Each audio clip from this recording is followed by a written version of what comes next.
Online insurance खरीदने से क्या नुकसान होता है? देखें, पहला, आप जो कंपनी की पॉलिसी खरीद रहे हैं हाय उस पर फ्रेंड्स, आईआरडीए ने कोरोना के इस दौर में कोरोना रक्षक पॉलिसी के रूप में एक सराहनीय कदम उठाया है। आईआरडीए ने 26 जून को कोविड के ट्रीटमेंट के लिए स्टैंडर्ड पॉलिसी की गाइडलाइन सभी इंश्योरेंस कंपनी के लिए जारी की है। स्टैंडर्ड पॉलिसी का मतलब है इस पॉलिसी की coverage and terms and condition IRDA की इस नोटिफिकेशन के अनुसार ही होगा। इस पॉलिसी को आप कौन कौन सी इंश्योरेंस कंपनी से ले सकते हैं, इसकी कवरेज क्या है, कौन कौन से लोग इस पॉलिसी को ले सकते हैं, इसका वेटिंग पीरियड क्या है, इस पॉलिसी के अंतर्गत क्लेम मिलने के कंडीशंस क्या हैं और इस पॉलिसी से रिलेटेड जो भी महत्वपूर्ण बातें हैं वो सब कुछ जानेंगे हम इस वीडियो में। दोस्तों, इंश्योरेंस टेक्निकल पर आपका बहुत बहुत स्वागत है। यहाँ आपको मिलती है सिर्फ और सिर्फ इंश्योरेंस की जानकारी, वह भी बिल्कुल आसान भाषा में। तो चलिए शुरू करते हैं। दोस्तों, सबसे पहले आपको बता दूं यह पॉलिसी मिलेगी कहां से। इंडिया में हेल्थ इंश्योरेंस, लाइफ इंश्योरेंस और जनरल इंश्योरेंस की जितनी भी कंपनियां हैं सबके पास यह पॉलिसी मिलेगी।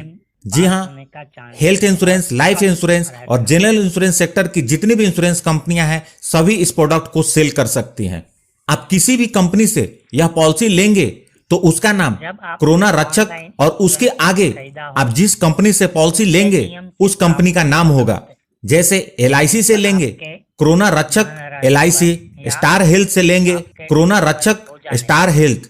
चाहे आप किसी भी कंपनी से इस पॉलिसी को लेंगे, इसके टर्म्स, कंडीशन और बेनिफिट एक जैसे ही होंगे। आइए अब बात करते हैं इस पॉलिसी को कौन कौन से लोग ले सकते हैं। जिनकी एज 18 ईयर्स से लेकर 65 ईयर्स है वो इस पॉलिसी को ले सकते हैं। मतलब minimum age eight entry 18 years है और maximum age eight entry 65 years है। इस पॉलिसी को लेने के लिए मिनिमम सम एश्योर्ड 50,000 रुपए है और इस पॉलिसी के अंतर्गत मैक्सिमम सम एश्योर्ड 2,50,000 रुपए है। आप 50,000 से 2.5 लाख तक का सम एश्योर्ड ले सकते हैं। इस पॉलिसी के अंतर्गत 3 पॉलिसी पीरियड अवेलेबल है। पहला है 3.5 मंथ का, दूसरा है 6.5 मंथ का और तीसरा है 9.5 मंथ का। मतलब 3.5 महीने, 6.5 महीने और 9.5 महीने का। आपको जो भी सुटेबल लगे उस पीरियड की पॉलिसी आप ले सकते हैं। प्रीमियम पेमेंट मोड, इस पॉलिसी का premium payment mode single premium है जो कि आमतौर पे हेल्थ इंश्योरेंस की पॉलिसी में होता है। अब बात करते हैं क्लेम कैसे मिलेगा। इसके 2 कंडीशन है। पहला, कोरोना पॉजिटिव का test government authorise diagnostic centre पर होना चाहिए और दूसरा मिनिमम 72 आवर्स का हॉस्पिटलाइजेशन होना चाहिए।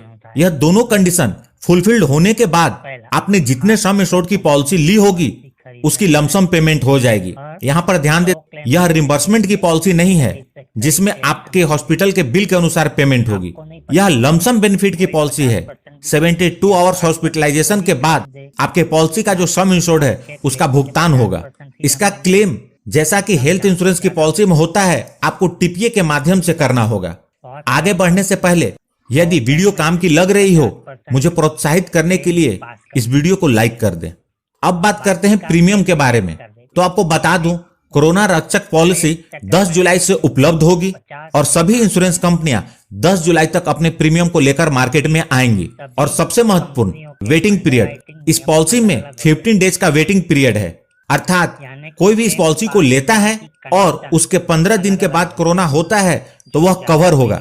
यदि पॉलिसी लेने के 15 दिन के अंदर कोरोना पॉजिटिव हो जाता है तो यह क्लेम नहीं मिलेगा। पॉलिसी से जुड़ी एक महत्वपूर्ण जानकारी आपको दे दूं, किसी भी इंश्योरेंस कंपनी का जो भी प्रीमियम होगा वह पैन इंडिया बेसिस पर होगा, कोई जोन वाइज रेटिंग नहीं होगी। आमतौर पे हेल्थ इंश्योरेंस की पॉलिसी की जो रेटिंग होती है वह जोन वाइज होती है। इंडिया को अलग अलग जोन में डिवाइड करते हैं और उस जोन के अकॉर्डिंग अलग अलग रेट पे पॉलिसी मिलती है। लेकिन इसमें जोन वाइज रेटिंग नहीं होगी, पैन इंडिया एक ही रेट होगा। दोस्तों, अभी के समय को देखते हुए यह एक महत्वपूर्ण जानकारी है, तो आपसे रिक्वेस्ट है कि इसे अपने जानने वालों में जरूर शेयर करें। आगे कोई भी अपडेट आता है तो उसे लेकर मैं आप तक आऊंगा।